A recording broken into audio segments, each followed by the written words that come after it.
Yes. All right, welcome. This is a whole different ballgame for you folks. Yeah. Some of the stuff I'm going to show you works for any unit. You guys are basically going to design a unit that integrates math, science, social studies, or if you're doing ELA, it could be a unit that focuses on an ELA theme like love or something like that, you know.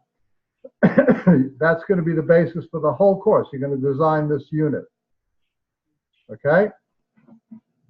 I'm going to give you a little background first. I can't, Ashona, how do you pronounce your name, by the way? Asona? Yes, it's Asatu Sona. Asona, okay. What program are you in? I'm in the MAT program for social studies education. Okay. You're going to design, you're all going to design an integrated either social studies, science, math, or just ELA unit integrating technology and literacy, because that's the administrators are looking for these days. A real strong integration of literacy within your courses. So that's the basis for what we're doing. Yeah. But the first thing I'm going to show you will relate a little bit more to social studies, but the major themes kind of overlap to any subject area. Okay? And it gives the basis for a lot of the things we're doing. So the first thing I want you to look at, and it's only about 4 minutes, is then Asona, you'll enjoy this a lot. This is the very famous David McCullough, who's a great historian. Okay, Nancy, quickly tell me what program you're in. Nancy, can you hear us? Nancy, can you hear us? I'm not sure. I think Nancy's in the car. All right, so let me show you what he's talking about, because all of his principles would involve any content-based unit. Okay, let me make it nice and loud. Yep. Closed captioning's on. Let me get to the right spot. Eliminate yellow fever in Panama. Them up. And I thought that was, but what matters is what happened and why. Okay, hang on a minute, guys. I would want them to understand. Gotta get to the right spot.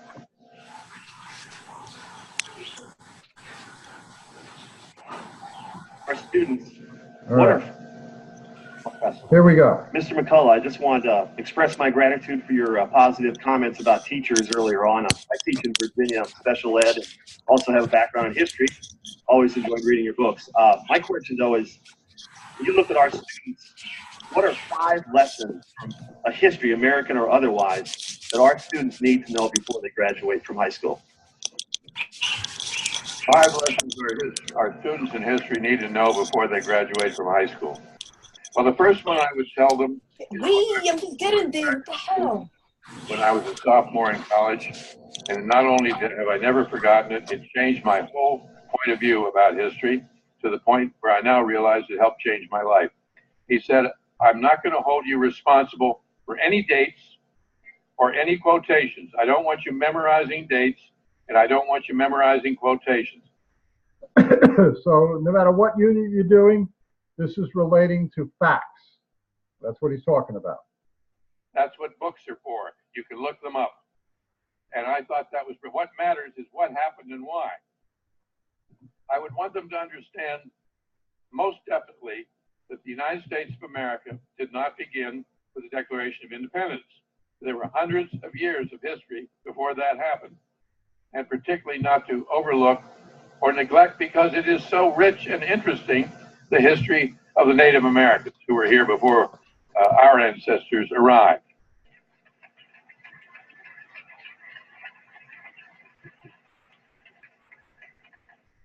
I would want them to learn history through other means than books and teachers. I would like them to learn history through music, through plays. I would like them to learn history by doing drawings themselves.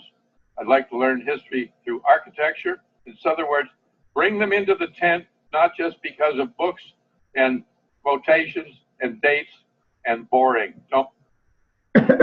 No matter what unit you're doing, this is the basis for what we're doing here. You're going to integrate a lot of different stuff you never really imagined during this course.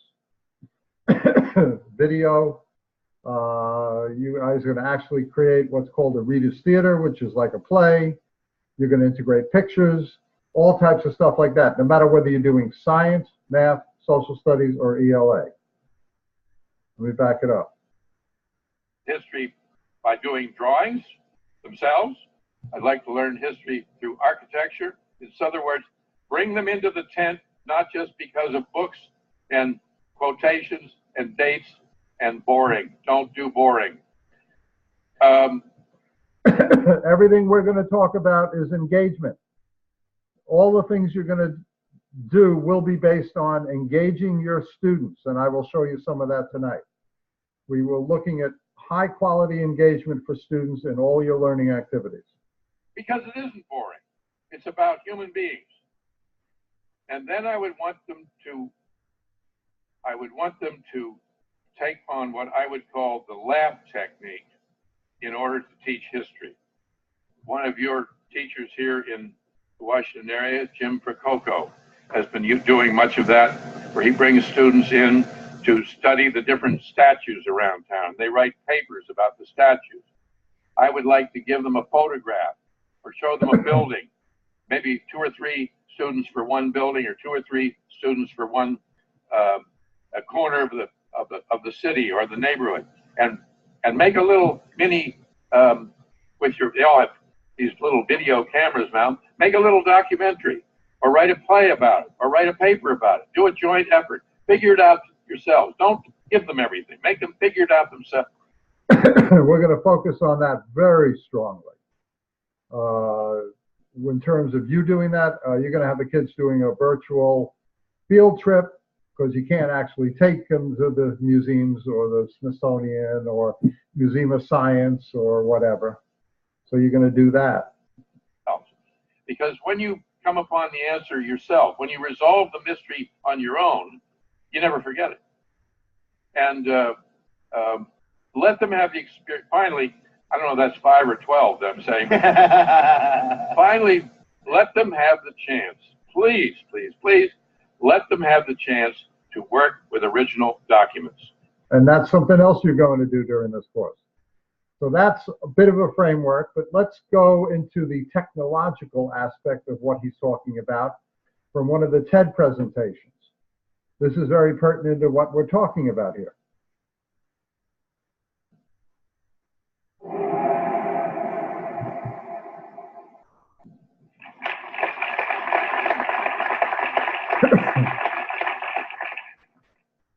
I've been blown away by all these talks about rebirth and renaissance today.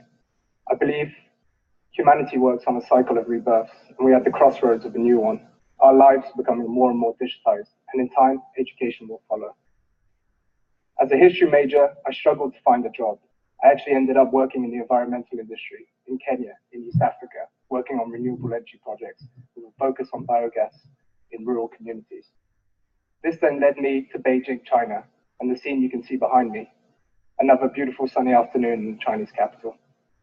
I was tired of breathing in this dirty, polluted, smoggy air, and I kept alerting my friends and family back home of what it was like to live through this, but they didn't really believe me. So I decided to look back on history.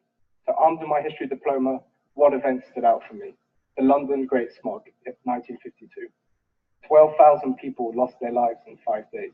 12,000 people. This is the worst man-made air pollution disaster ever, and yet hardly anybody knew about it. This is talking about using technology with the precepts of what David McCullough was talking about.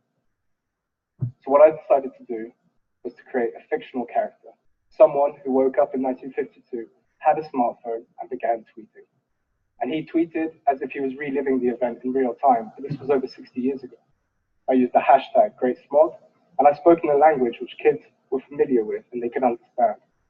We got picked up by media organizations, we got picked up by environmentalists, and everyone started following this feed, reliving this historic event. You're going to have So you're going to set up what I call an expert blog for your students. So this is very equivalent to that. One of the bases of what we're talking about this course is authenticity, where students write for real reasons to a real audience. Students read real things for real reasons. And it was a true impact of the Great Smog. People didn't actually know what was going on at the time. It's only when the hospitals started filling up. People were dying of heart attacks in the streets. People were dying in their homes while they slept. And yet, they didn't quite realize how many people were dying. It was only when the morgues were actually full that they realized the true impact of the Great Smog. So I created 422 tweets in the space of 5 days, and I reached millions of people on Twitter. So you're probably thinking, what's the point? Why did I do this? What's the interest? Well, I did it because history is still stuck in the dark ages. History teaching and its outdated context, outdated delivery, kids are simply bored of it. If you want a kid to hate their iPad, put a textbook on it.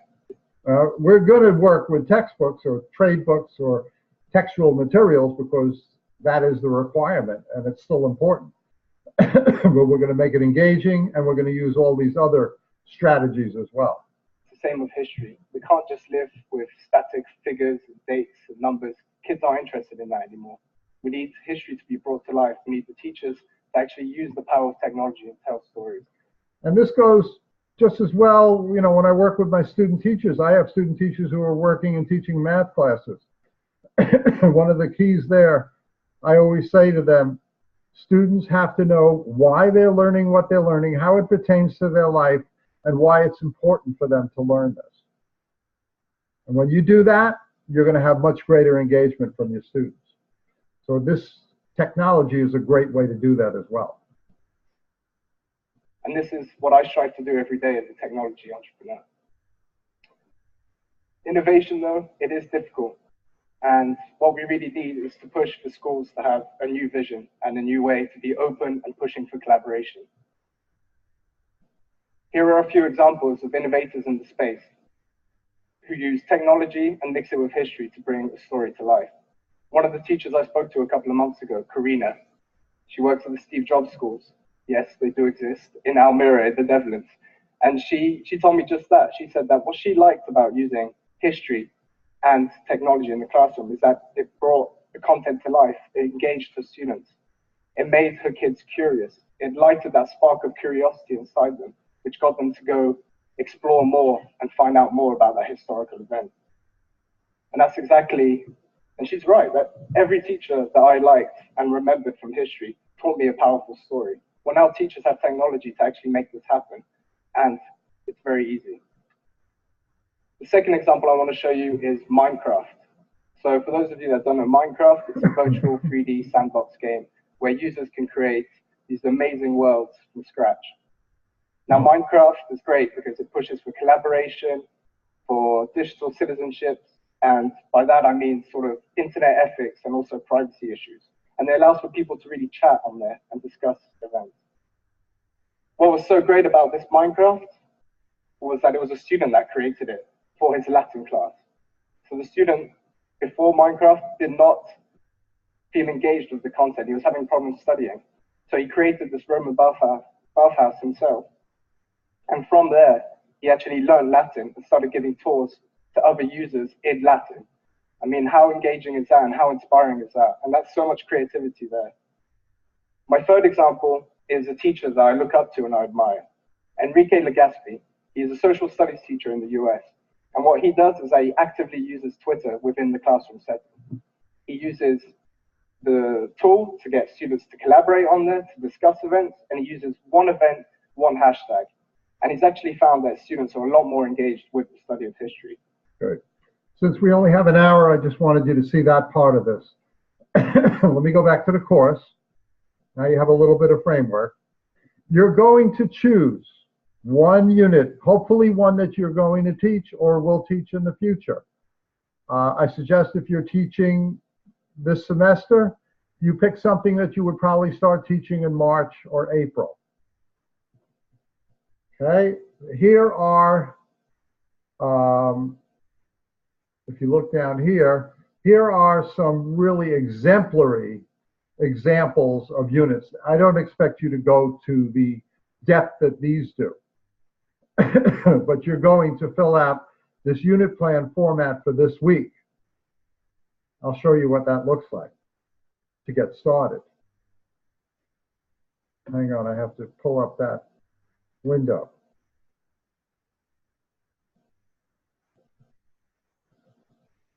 Is this for week 1 or week 2, this unit plan? Week 1, but you don't have to, this should have been due like tonight, but don't worry about it because everything this course kind of came on the last minute. So we're going to give you another week to get all this together. Okay.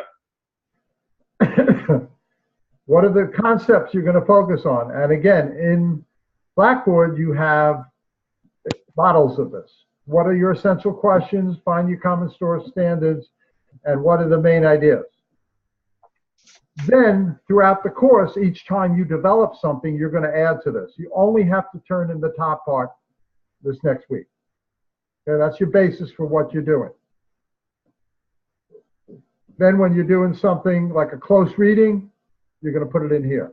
A pre-learning activity, you're going to put it in here. You're building vocabulary in your content, you're going to put it in here. This will correspond to what you're developing at the end of the course for task stream and everything as well. Let me go back to the course. So I put in an example of a science one. I put in an example of one with social studies, 2 with social studies. So you have to do that. The other thing you have for this past week, which can be due next week, is a discussion thread on literacy and content instruction. You see the connection here to the discussion thread. It is also available through discussion board. Okay. After you do your readings, you want to do this. Okay. Cite the article to support your points. Now, what articles can you pick? There are several articles. Reading science text, math and literacy, informational text, teaching critical literacy and social studies. You pick the one you want because you're all teaching a different content. Okay? When you develop lessons, this is your lesson plan format. When you're doing your lessons, we're going to use what's called the gradual release framework. A lot of you are probably using something similar to this, or maybe in total. Anybody here ever heard of Doug Fisher and or Nancy Fry? No, no. Okay, The latter, not the former. Okay, they work together. Doug is now the president of the International Literacy Association. He's written numerous books, multiple webinars and stuff like that, and you're going to watch one of his right now. I consider him the leader in literacy in the world today. Okay? Currently working with Doug and using his visual learning framework with student teachers. I'm going to be writing a series of articles on that with him. But let's look at what he has to say about the gradual release framework.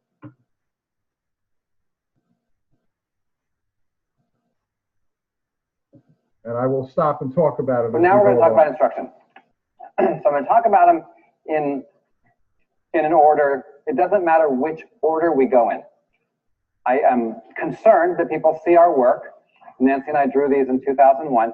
I think sometimes people see these and think we mean that you must always start with focus, then go guided, then go collaborative, then go independent. For the most part, you really want to start with focus instruction, with modeling and stuff like that. But you're a science teacher and you're doing science experiments. Well, you might start in a collaborative, inquiry-based set. Okay? Doesn't matter. But when you do have to use all of these within your instructional framework, though, and he'll talk about that. You can do them in any order that makes sense on a given day.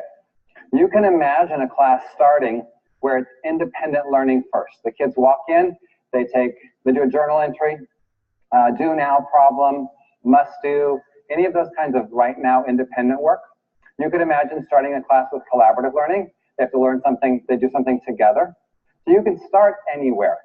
I do believe that all 4 of these components must be present in every lesson every day for learning to occur. I don't think you can skip some on some days. He's done a lot of work with John Hattie. John Hattie has done thousands of he's accumulated thousands and thousands of studies and made correlations to what's effective teaching. Okay, amazing, amazing books. He's co-written with Doug here, and they have an effect measure of what's working in education, and this is really one of the highest correlations. I don't think you can say, well, today we're going to do these 2 and tomorrow we'll do the next 2. I think it creates a whole cycle of learning when you do all 4 of these things each day. So if you take your folds and you look at focused instruction or focused lessons, here's what I think about when I think of focused instruction, that aspect. Number 1, there's a purpose. Number 2, there's teacher modeling. So first, the purpose. Again, I mentioned students have to know why they're learning it, why it's important, how it pertains to their life. When we do modeling, you're also going to be doing that when we do a read aloud. You're going to use a focus in integrating comprehension with your content text, and you're going to focus on building that as a skill, and you're going to model it and do a think aloud. One of your, and I'll show you examples of this too, don't worry about it. I didn't say objective or learning target, although I could have. I said purpose because I want to make sure we also include relevance. Objectives don't have to be relevant or interesting. You know that, right? We've seen really boring objectives that meet the definition of objective. So we say purpose to make sure that we have an objective that is interesting or relevant to the students. For those of you who have administrative jobs, I wish we could change the teacher job description.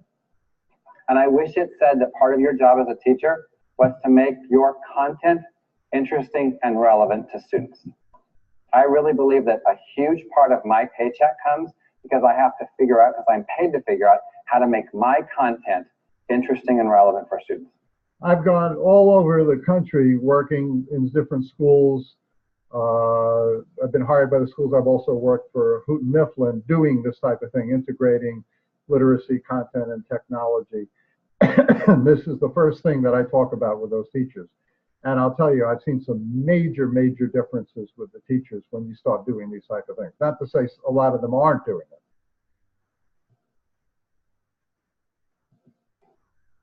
That's a huge part of my job. So I say purpose rather than objective or learning target so that it reminds me to think about the relevance for the learner. The second part of focused instruction is about teacher modeling. Opening up your brain and modeling your thinking, how you solve problems, how you read, how you think about a process, any of those kinds of things. And boy, is that pertinent to math, guys. Teacher modeling. For me, teacher modeling has, at the very minimum, 2 components. Number 1, it is I statements. It's not we statements, and it's not you statements. It's I statements. When I read this, I was thinking about. When I saw that problem, the first thing I thought of was, it's I statements. The second part of teacher modeling for me is about metacognition, thinking about our thinking. At the very minimum, we should have a because or why or how. I can make the following prediction, blah, blah, blah, blah, blah, because the author told me X. So that's for me modeling. So we and that's where your facts, details, and stuff come in. Because if you look at all where you're bringing your students down the line to college and regents and all those type of things, what's the key component? You have to make arguments and provide evidence, make hypothesis, prove it. have a purpose to every lesson. objective learning target, whatever, a purpose to every lesson, and we model our thinking. For those of you who are in science and things like, some of those more discovery inquiry fields, you don't like that to come first, right? You don't want to give away a lot of stuff up front. So do the modeling later. It doesn't have to start the lesson. But somewhere in a lesson, I believe that students need to hear some expert thinking from their teachers. Because hopefully you know more than the majority of students in your class. And sometimes they need to hear that thinking. So that's focused instruction, purpose and modeling. Guided instruction, one example of guided instruction is close reading, which we talked about this morning. The other way to do it is to prompt and cue and question students. So for us, our definition of guided instruction is the strategic use of questions, prompts, and cues. We're going to talk about that a lot because we're going to talk a lot about scaffolding. When students feel that they understand what they're doing, why they're doing it, how it relates to them, and then they see the process, you scaffold it for them, and they find success, students are going to have greater success, and they're going to have more engagement. They're going to be more involved in your lessons. They're going to do better. I'll say that one more time. The strategic use of questions, prompts, and cues. This was a weakness I had as a teacher. I was pretty good at whole class instruction, modeling, setting my purpose, and I'm pretty good at getting groups of students to work collaboratively. And then if I noticed a group was struggling, I would go over to that group and I would re-explain to them what I just told the whole class. Do you hear that I'm doing all the work still? This was hard for me because I know how to listen to them, and when they struggle, I know how to take it back, take over, and give them more information. So I've had to learn to not do that, to not tell the students the information they're missing, but rather ask a question, prompt them, or cue them. That's one of the key components, if anybody's familiar with the Marzano framework for improved instruction, focusing on the questioning strategies and getting students to do the thinking for themselves and refocusing. It's a little slower, but it's the students doing the cognitive work. So I think there's two ways to do guided instruction if we're in that area. If the students are working in a group, you can, as a teacher, insert yourself into the group and switch it from group work to guided instruction because your presence. Or you can take students out of different groups and pull them to you for a small group lesson, an extension, a remediation, something like that. And that's RTI, which I'm sure you guys are all very familiar with. So we have two ways of thinking about guided instruction in the small group format. You rotate around, which you're going to see in a video clip in a little bit, or pulling kids from their groups and doing some instruction. So every day, teachers should be working on the errors and misconceptions that students have and trying not to just tell them something, but to prompt and cue them.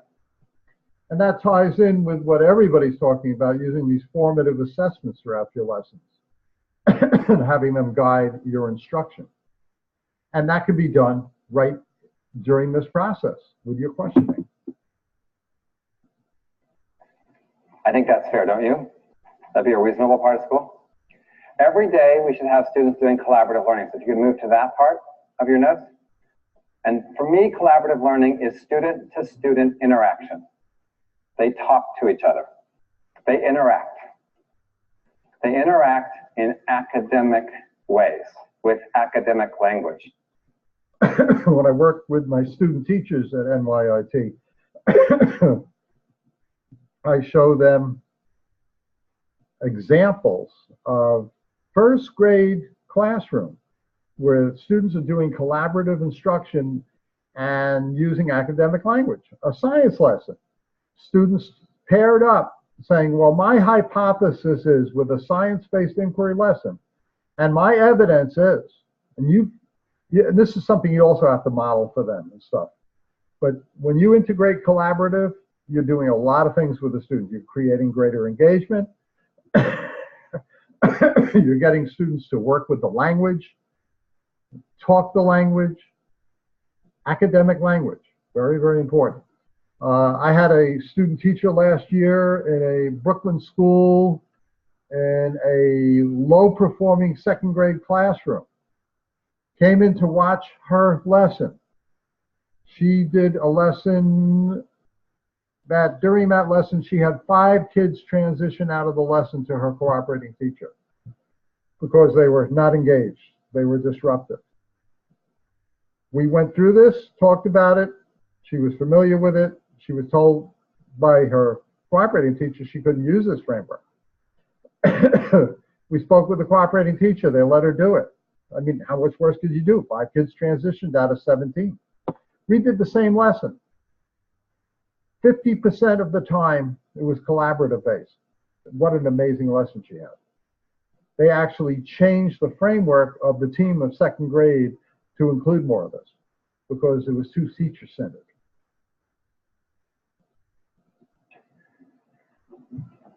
I assume many of you work in schools that have numbers of English learners. And I assume many of your English learners speak Spanish. And do you all speak Spanish? Why don't you speak Spanish? Okay, I'm going to cut it here. I'll make sure you have the link so you can finish this on your own, but that gives the basis. But I do have a bunch of more stuff to show you guys. Okay, let me go back to the course. Okay, that really covers the first week. Let me go to week 2.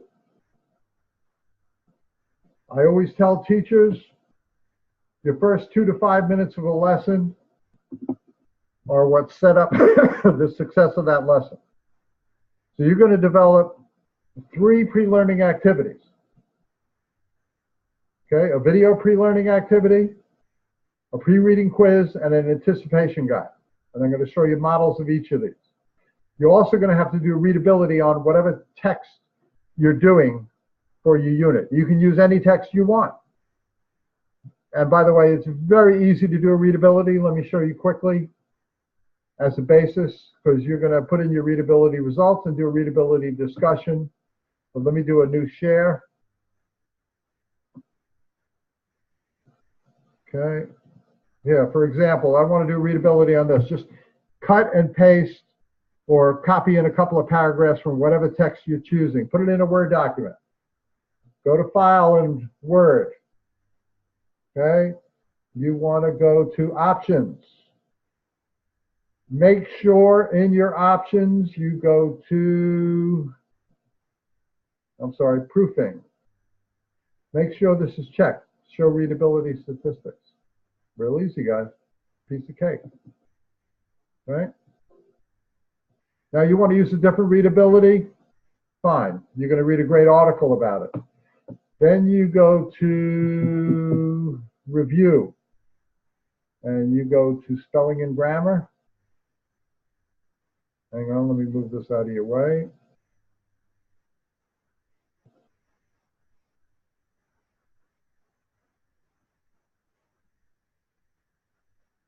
Okay.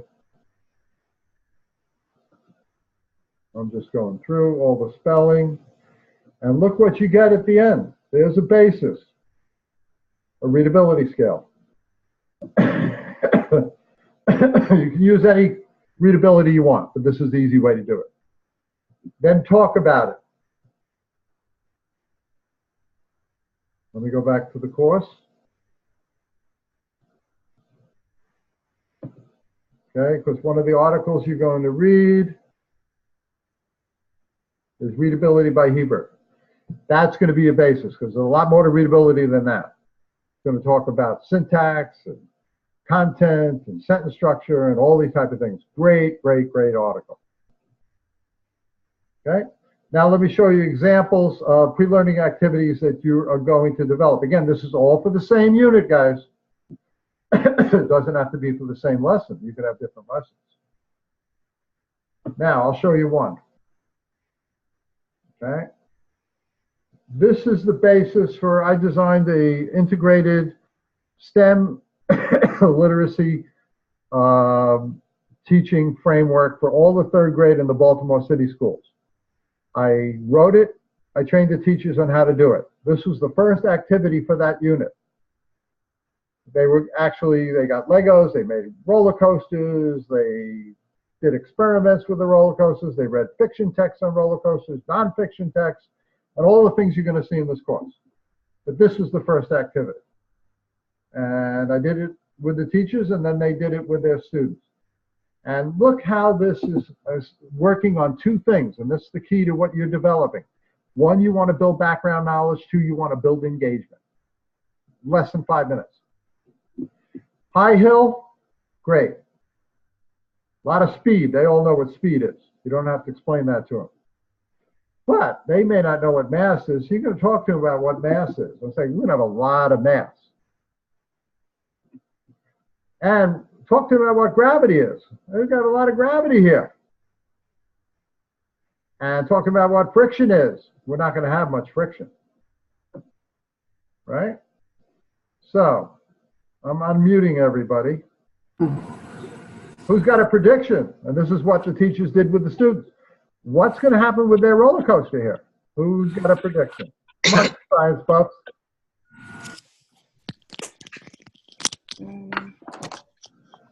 Who's going to take a risk?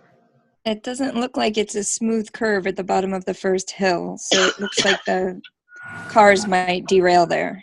Cars might derail. There's a lot of gravity. There's not much friction. A lot of mass and a lot of speed, guys. Honestly, I don't think if it doesn't derail, it might not make it through after the loop. It might just kind of roll back. Okay, let's try it. Sorry, guys, you're all dead. We also did this, we put this in a center for the students. Second thing they did, no gravity. A lot of friction. Low mass, low speed, and we asked for what their prediction was there. What's the prediction? With no gravity, it's just there's nothing to tether the car to the track. So, I mean, no gravity, no math. yeah, you've just thrown physics out the window on Earth. Yeah, there it goes. Not going, right? There is a lot of friction there, yes. Yeah, oh, it's going just a little bit, but you're not going to get through the whole thing. The whole thing. Will this engage students? No. Look at all the background concepts that they're learning. Friction and gravity and mass and the relationships thereof. Here's one done by a graduate student in your program on a social studies unit. Teaching government. Check this out. Now, what kid, I don't care what grade, doesn't love Daffy Duck and Bugs Bunny, right? This is a great, and this has to be an interactive activity. So you're going to talk about where you're going to stop the video and what questions you're going to ask.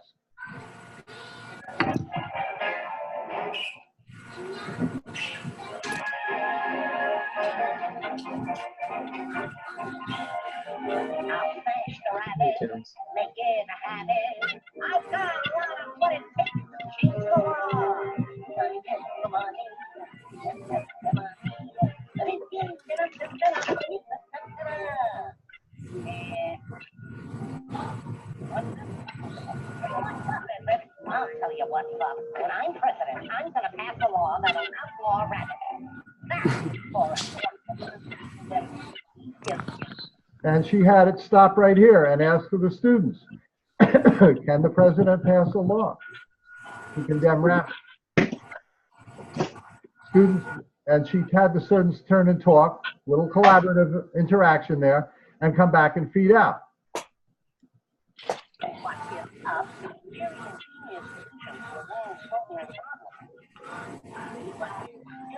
Slight technicality.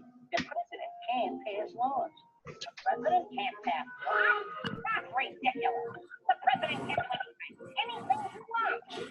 Just like a king. Stop there. Students turned and talked. Is the president like a king? What do they think? Give proof one way or the other.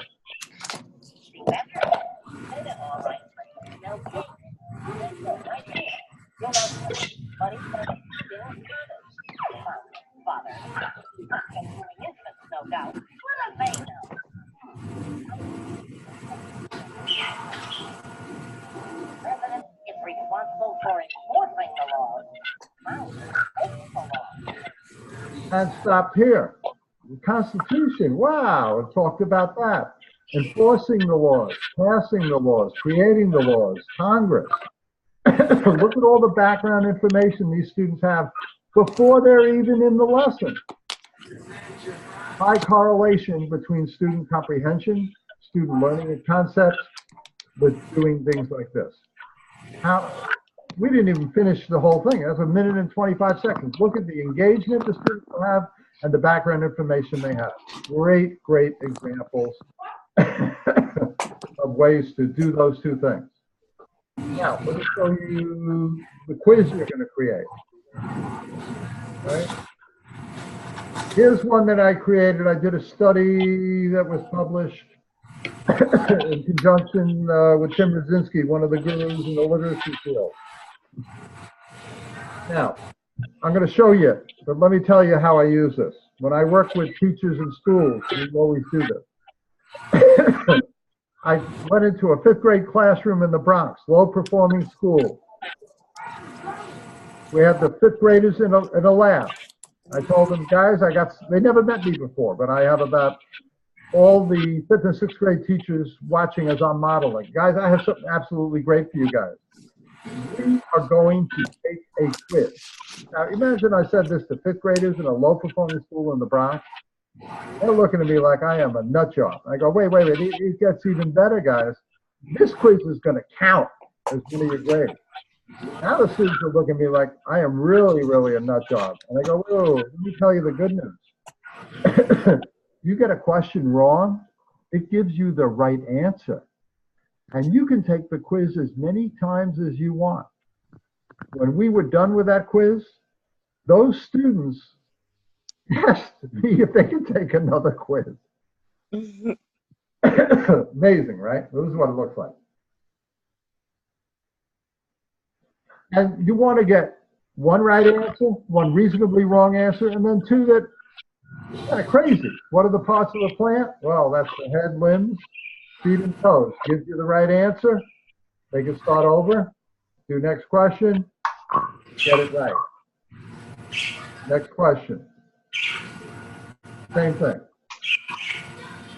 Make it fun for the students. Let me show you one more example. This was created for a science unit, 2nd graders. Where an animal lives is called, the animals all live in cars, right? Is the right answer. Next question. Which is not one of the animal groups? Notice how we made it fun for 2nd graders. SpongeBob. How do you create these things? Well, Webwind a quiz. Okay, you want to choose multiple choice with references. That means that they get the answer. Okay, first question. Where do plants get their food? Answer 1. Toes. Fingers. Flowers.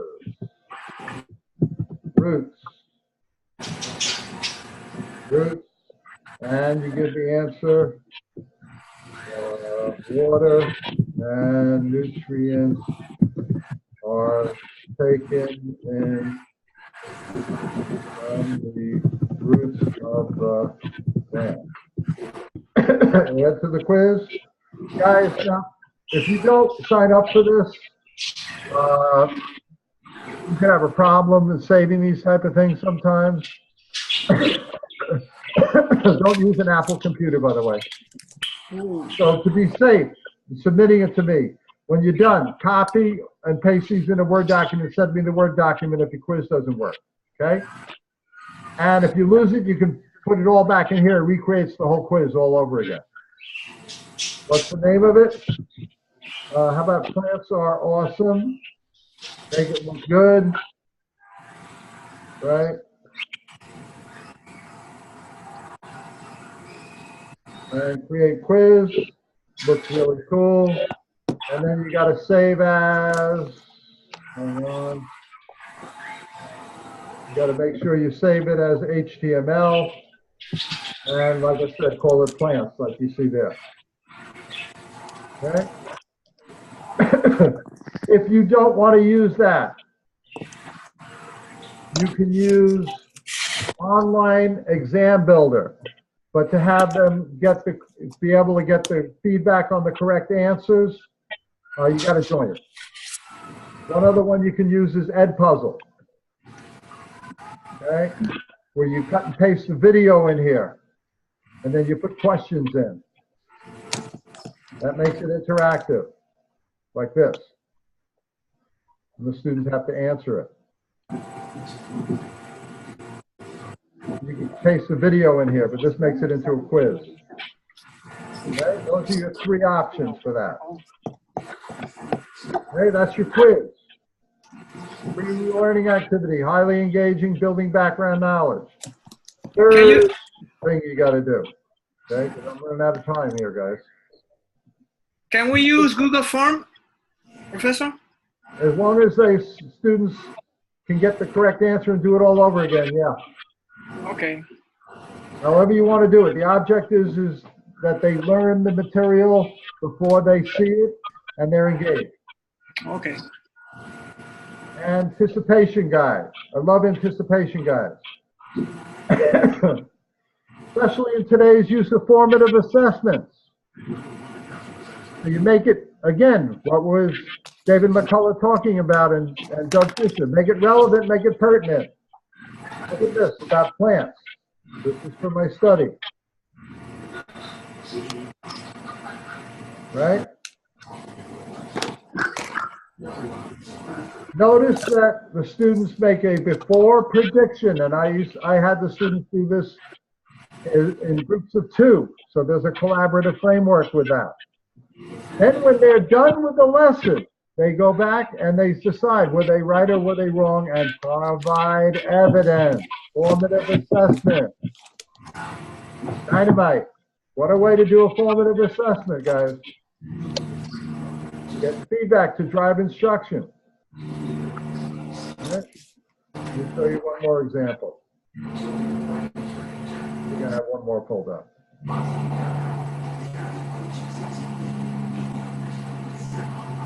Here's one by a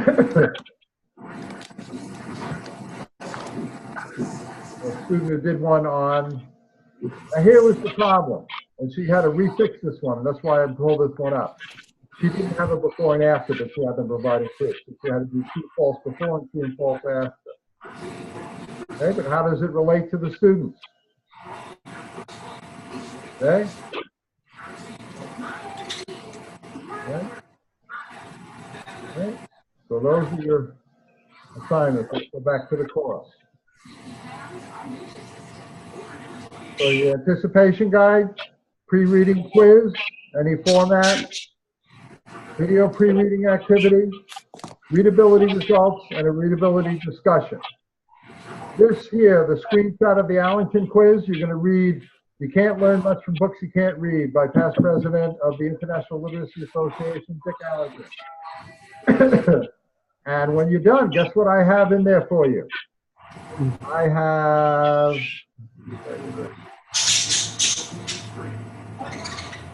well, I'll put it in there for you. I have a quiz that I made on the quiz. Okay? So you can get yourself a free 100, guys. Take it as many times as you want. Okay? I'll make sure it's in there for you. Okay. Okay, I covered the first 2 weeks. I don't believe I did this in less than an hour. I normally don't like to do that.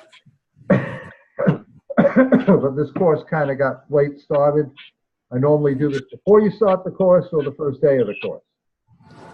So, do we have questions? And so, questions are always welcome.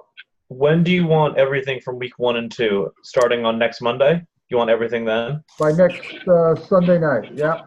Sunday night, okay. Sunday at 12? At midnight, yeah.